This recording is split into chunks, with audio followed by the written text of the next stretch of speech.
Good morning students. This is the next video of civics chapter number 3 constitutional design, next part. This is the third video of this chapter. Our next topic is the Constituent Assembly. The Constitution of India was formed by a Constituent Assembly set up under the Cabinet Mission Plan 1946.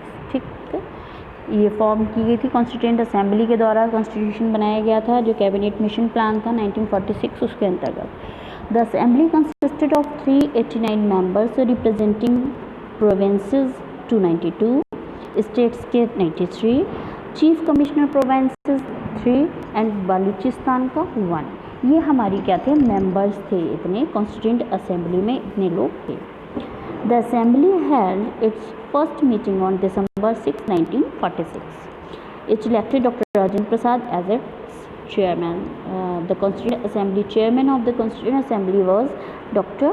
Rajendra Prasad. The Constituent Assembly was also divided into the Constituent Assembly of India and Pakistan, both. The Constituent Assembly that wrote the Indian Constitution had 299 members. As you know, Constituent Assembly के members 299 थे. The Assembly adopted the Constitution on 26 November 1949, but it came into effect on January 26, 1950, Republic Day को। हमारा जो adopt किया गया था, जो constitution था वो अडॉप्ट कर लिया गया था 26 नवंबर 1949 को, लेकिन जो ये हमारा लागू किया गया वो कब लागू हुआ है, मीन्स किसी चीज़ को अडॉप्ट करना और लागू करना दो अलग अलग काम है। अडॉप्ट कर लिया गया था 1949 में, लेकिन हमारा जो वो हुआ इफ़ेक्ट आया, लागू हुआ 26 जनवरी 1950 से। रिपब्लिक डे हम लोग इसीलिए मनाते हैं क्योंकि उस दिन हमारा संविधान लागू हुआ था। ये कॉन्स्टिट्यूएंट असेंबली के हमारे मेंबर्स थे। Why should be accept the constitution made by the constituent assembly more than 69 years, 69 अब तो काफ़ी टाइम है, उससे भी ज़्यादा 75-76 ईयर्स कि इसके बाद भी हम लोग अपने कॉन्स्टिट्यूशन को क्यों अभी भी एक्सेप्ट किए हुए हैं।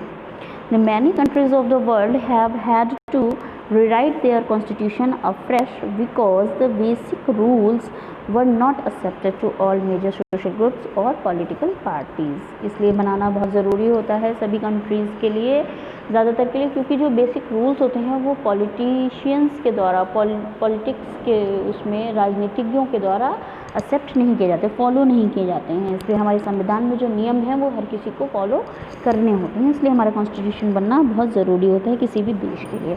इन some other countries the constitution exist as a mere piece of paper, जबकि कुछ कंट्रीज़ में क्या है, कॉन्स्टिट्यूशन केवल एक पेपर की तरह काम करता है कि केवल एक लिखित दस्तावेज है केवल, और उसका कोई यूज़ नहीं। लेकिन हमारी कंट्री में ऐसा नहीं है, no one actually follows it. वहाँ पर कोई भी, कुछ कंट्रीज़ में ऐसा है कि कॉन्स्टिट्यूशन को कोई भी फॉलो नहीं करता है।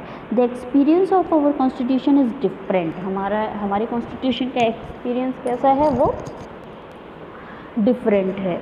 नो लार्ज सोशल ग्रुप और political party has ever questioned the legitimacy of the constitution itself. कोई भी सोशल ग्रुप और कोई भी पॉलिटिकल पार्टी जो है वो इस पर सवाल नहीं उठा सकती। This is an unusual achievement for any constitution, और ये किसी कॉन्स्टिट्यूशन के लिए बहुत बड़ी बात होती है। The constituent assembly represented the people of India. Constituent assembly जो थी वो इंडिया के लोगों के द्वारा ही थी, वहीं से रिप्रेजेंट चुन करके लोग गए थे। It was elected mainly by the members of the existing provincial legislature. ये प्रोविंशियल लेजिस्लेचर के द्वारा ही, हमारी जनता के बीच से ही हमारी पार्टी जो थी, जो नेशनल कांग्रेस की पार्टी या अन्य जो राजनीतिक दल वगैरह या जो पढ़े लिखे लोग जो थे वो लोग चुन चुन के हमारे इस असेंबली में गए थे। This ensured a fair geographical share of members from all the regions of the country, और ये भी शो करता है कि जियोलॉजिकली मतलब जो है देश के सभी भागों से लोग यहाँ पर हमारे इस पार्टी में आए थे। इस कॉन्स्टिट्यूएंट असेंबली की जो कमेटी थी उसमें हमारे देश के विभिन्न कोनों से लोग चुन करके गए थे। उसमें कोई the assembly represented members from different language groups, caste, classes, religions and occupations. सभी संप्रदाय के लोग, सभी जाति के लोग, विभिन्न कारीगर, मतलब किसका क्या उद्योग है, कोई सर्विसमैन क्या है, इन चीज़ों को कोई ध्यान में नहीं रखकर लोग इसकी कॉन्स्टिट्यूएंट असेंबली में थे। The constituent assembly worked in a systematic, open and consensual manner. Constituent assembly कैसी थी? सिस्टमेटिक तरीके से, खुले तरीके से काम करती थी, इसमें कोई लुका छिपी नहीं थी। First some basic principles were decided and agreed upon. सबसे पहले वहाँ पर कुछ बेसिक प्रिंसिपल्स जो थे उनको बनाया गया और उनको एग्री किया गया उस पर। Then a drafting committee chaired by doctor B R Ambedkar prepared a draft constitution for discussion. उसके बाद डॉक्टर बी आर अम्बेडकर जो कि ड्राफ्टिंग कमेटी के चेयरमैन थे, उन्होंने एक ड्राफ्ट तैयार किया, मीन्स एक दस्तावेज, एक प्रारूप तैयार किया। प्रारूप समिति के अध्यक्ष जो थे बी आर अम्बेडकर, उन्होंने एक कॉन्स्टिट्यूशन का प्रारूप तैयार किया। Several rounds of through discussion took place on the draft constitution clause by clause. वहाँ पर बहुत बार उन बातों पर चर्चा की गई, क्लॉज बाई क्लॉज, एक एक बात को लेकर के उन पर चर्चा होती थी। तब उसके बाद मोर देन 2000 अमेंडमेंट्स वर कंसीडर्ड, और लगभग उसमें विचार कितने, लगभग 2000 जो थे अमेंडमेंट्स कंसीडर्ड किए गए थे। Every document presented and every word spoken in the constituent assembly has been recorded and preserved. वहाँ पर एक शब्द और हर एक पेपर जो था उसको सुरक्षित रखा गया। These are called constituent assembly debates, और वो क्या कहलाते हैं? इसके दस्तावेज डिबेट्स कहलाते हैं। When printed, these debates are 12 bulky volumes. These debates provide the rationale behind every provision of the Constitution. These are used to interpret the meaning of Constitution. Constitution of India हमारा बनाया गया। Doctor B R Ambedkar appointed chairman of the drafting committee. Drafting committee से constitution adopted on 26 November 1950 को adopt किया गया था और 26 जनवरी 1950 को ये लागू किया गया। When India became a republic, और उस दिन इंडिया लोकतांत्रिक हो गई थी हमारी। The constitution reflects the best minds of country, its members represented mini India. The constitution जो था वो हमारे बहुत अच्छी चीज़ें हमारे देश की दर्शाता है कि हमारे देश में बहुत ही दिमाग के लोग थे, और ये मिनी इंडिया दर्शाता है, छोटा है। Makers of constitution are living document. Those who drafted the Indian Constitution felt that it has to be in accordance with people's aspirations and changes in society. Constitution drafted committee जो इन्होंने Constitution तैयार किया था, 45 minutes with 164 steps. वो क्या चाहते थे? It has to be in according, वो लोगों की, जनता के अकॉर्डिंग होना चाहिए, उनके लिए एस्पिरेशन होनी चाहिए, और क्या होना चाहिए? जो समाज को चेंज कर सके। They did not see it is a static and unalterable law, so they made provisions to incorporate change from time to time. इसलिए वहाँ पर टाइम टू टाइम कुछ चेंज किए जाते रहते हैं। These changes are called constitutional amendments, और क्या कहलाते हैं? कॉन्स्टिट्यूशनल अमेंडमेंट्स कहलाते हैं। Till date 104 amendments has been made in the Constitution. The amendment procedure provided in the Constitution is as follows. There are 3 categories of amendments. 3 तरीके के होते हैं। क्या amendments procedure provided in the Constitution is as follows. There are 3 categories.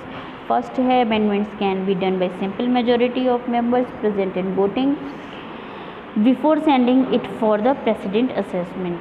एक तरीके का होता है जो मेजॉरिटी, सिंपल मेजॉरिटी जो होती है उसके द्वारा कर लिया जाता है, प्रेसिडेंट से के पास भेजने से पहले किसी के द्वारा, इन लोगों के द्वारा वो प्रस्तावित हो जाता है। प्रस्ताव करने से पहले उस पर मोहर लग जाती है, मतलब जो परमिशन है वो हो जाती है।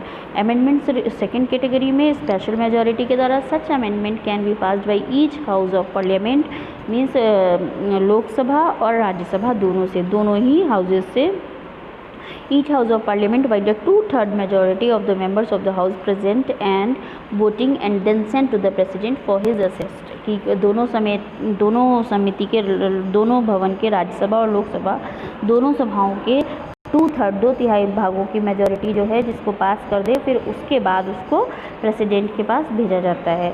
और थर्ड कैटेगरी होती है रियली डिफ़िकल्ट टू पास, ये बहुत वाकई में बहुत पास होता है। क्यों?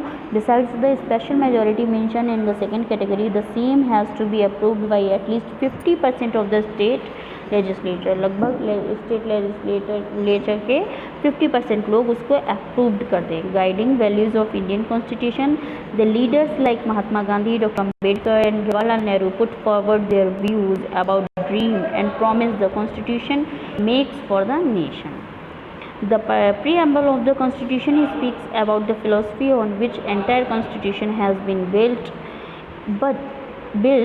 It is the soul of Indian Constitution. जो हमारा क्या है, preamble जो है Constitution का, वो एक हमारे संविधान की आत्मा कहलाता है, क्योंकि जो पूरा संविधान है उसका छोटा भाग में आप ये समझिए कि उसको रख दिया गया है preamble में.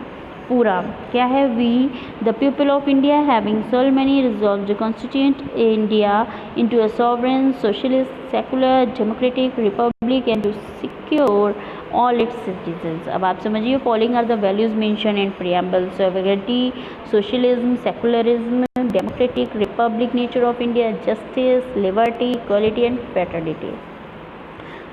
ये संप्रभुता हो गई है ना,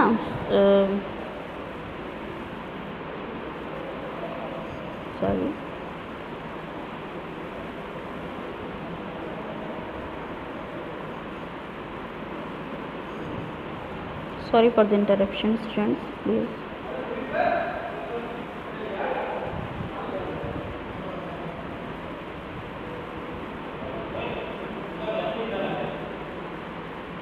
मीन्स ये जो वर्ड्स दिए गए हैं इन सब का एक मतलब है, ठीक है.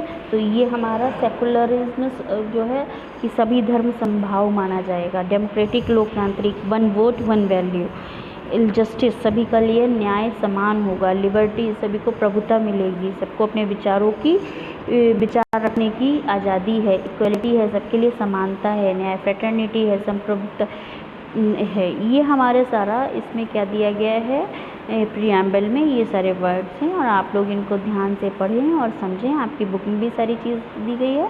आज आपका ये चैप्टर फिनिश हो गया है. अब नेक्स्ट वीडियो में हम आपको इसकी क्वेश्चन आंसर देंगे.